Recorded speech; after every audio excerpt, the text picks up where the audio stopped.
दिनैनि खौरांगिरिफोरनि मेलनि गेजेरजों जे फैबाय थानाय समावहाय जे दुलाराय बर' फरायसा आफादनि सायावहाय बा दुलाराय बर' फरायसा आफादखौ जे माखासे जे एलिगेसन लाबोनाय बा एबसुनि सायावहाय बाथ्रा बुंनायखौ जेन' बिनि सायावहाय माखासे सिन्था सरसा खालामनानै बाथ्राफोरखौ बुङो।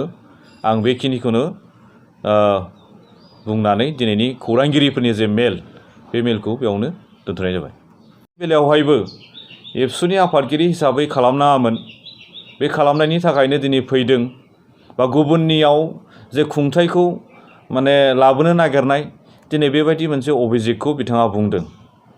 दा जेखियानो जाया मानो आं बेखौनो बुंबावनो सानदों जे दिनैहाय दुलाराय बर' फरायसा आफादा गावनि जे संबिधानखौ दहाय होनानै दिनै जों खामानिखौ दिनै मावबोबाय थादों आरो इयुनावबो जोङो खामानिखौ जाथिनि ग्रेटार इन्टारेस्टनि थाखाय हारिखौ जौगानांगौनि थाखाय फैबाय थानाय समाव दुलाराय बर' फरायसा आफादा बेवहाय खुनु मोनसे कमप्रमाइज गैयाजासे जोङो खामानिखौ मावलांबाय थागोन।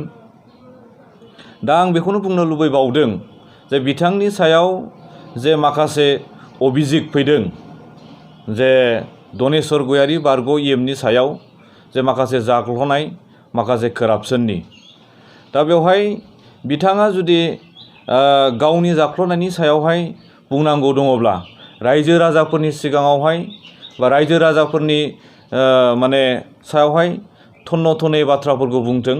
दुलाराय बर' फरायसा आफादनि सायावहाय बिथाङा बिनि सायाव बुंनांगौ बाथ्रा गैया, आं बेखौ सानदों।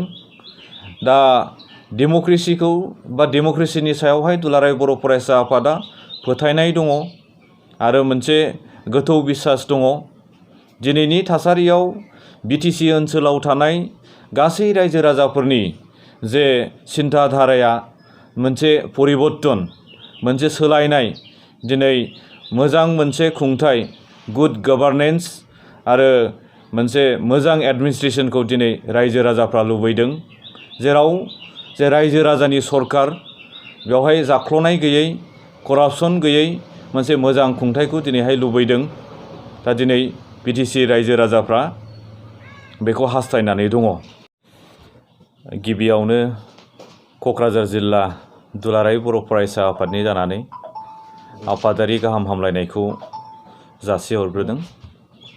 बेजों लोगोसे आथिखालाव सारा बुहुमनाङैनो कर'ना भाइरास एबा कभिड-19नि जे गाग्लोबनायनि गेजेरजों भारत सरकारा जे थामथि खोलोबनि थाखाय जे लकडाउन फोसावदों, मैयानिफ्राय बेयो स्टार्ट जाबाय।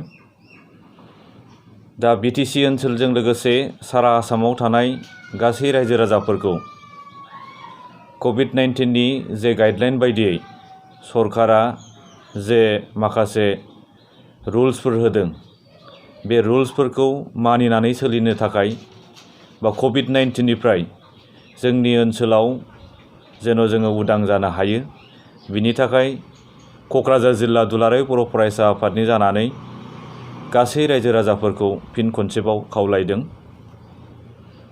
दा बेजों लोगोसे गुबैयै आङो दिनैहाय जे खौरांगिरिफोरनि जे मेल बेखौ लेंनायनि गुबै थांखिया जाहैबाय दाखालि थांनाय 3 अक्ट'खालि बिटिसिनि बारग' इएम दनेस्वर गयारि बिथाङा खौरांगिरि मेल हांख्रायनायनि गेजेरजों माखासे बाथ्राफोरखौ बिथाङा बुंदों।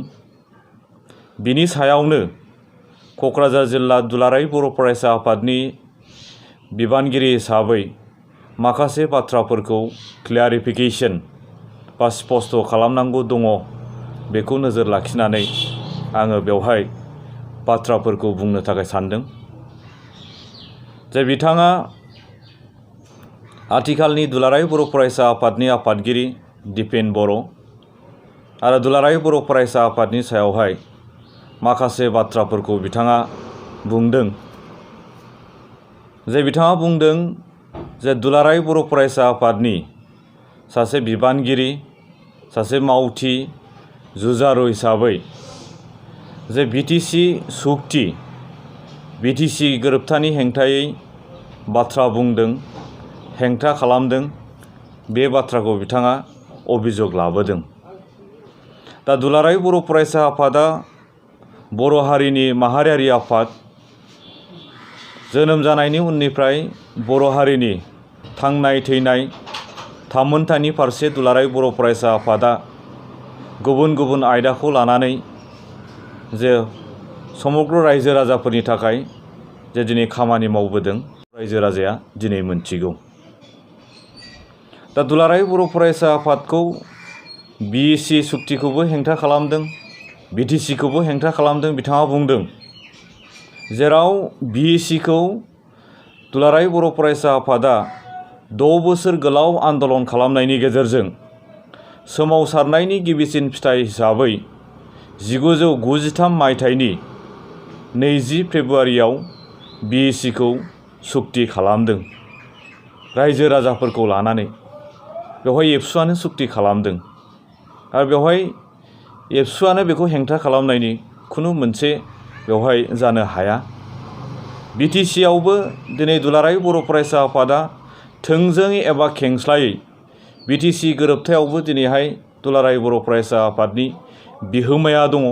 बे बाथ्राखौ दिनै गासै रायजो राजाफ्रा मिथिगौ।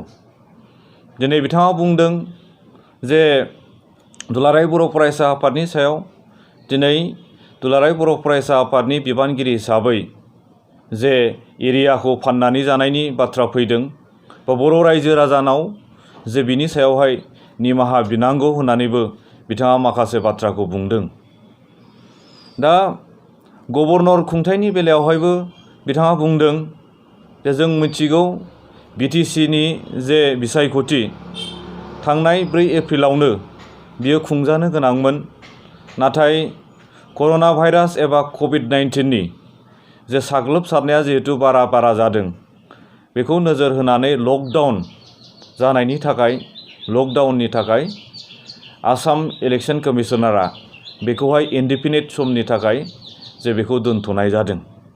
बिनि उनाव 27 एप्रिलाव जिहेतु BTC-नि जे खुंथाय, बे खुंथायनि जे 5 बोसोरनि जे टार्म, बे टार्मा जिहेतु जोबनाय लोगो लोगोनो जे संबिजितनि नेम बायदियै 6 सिडिउलनि नेम बायदियै जे बेवहाय 27 थारिखनि उननिफ्राय जे गभर्नरनि जे सासन, बे सासना BTC-आव बियो फैदों।